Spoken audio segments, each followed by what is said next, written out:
ب3 مكونات بس هنعمل أحلى حلاوة بطريقة سهلة وبسيطة ومن غير أي مجهود وصحية جدا ومش هتشتريها من بره تاني. ومعاكم سيمونة وما تنسوش اللايك. والمكون الأول معانا 1.25 كوباية من السمسم المحمص. هبدأ أطحنه في المطحنة شوية شوية، مطحنة التوابل، وهطحنه لحد لما يوصل كده زي ما انتوا شايفين، يعني شبه الرملة كده. مش عايزاه يتحول لزبدة، مش عايزاه يطلع الزيوت بتاعته.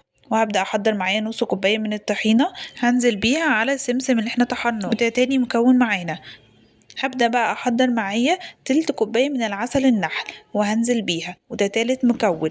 مفيش أسهل ولا أحلى من كده، من غير لبن بودر ولا أي حاجة. عملنا الحلاوة الطحينية. هتبدأي تقلبي كتير لحد ما يتكون معاكي عجينة زي كده زي ما انتوا شايفين. وفي أي طبق بلاستيك أو عندك أي علبة هنبدأ نحط فيها كيسة الساندوتشات. وهنا هبدأ أحط حبة من السوداني. استخدمي أي نوع مكسرات، لوز، بندق، أي نوع. أنا استخدمت هنا سوداني. وهبدأ أحط بقى وأضغط اللي هي الحلاوة، اللي هي عجينة الحلاوة، وهبدأ أقفل عليها وأحطها في التلاجة لحد تاني يوم.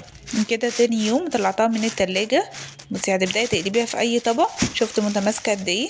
بجد طعمها يجنن وشكلها روعة يفتح النفس. اعمليها بقى سندوتشات لولادك، بجد طعمها في حتة تانية. هي بجد للأمانة مختلفة عن اللي بنشتريها بره. هي هنا طعم السمسم باين فيها جدا، بس طعمها على أحلى. لايك وشير لو عجبك الفيديو، متنسوش تتابعوني، فولو للصفحة وسبسكرايب للقناة.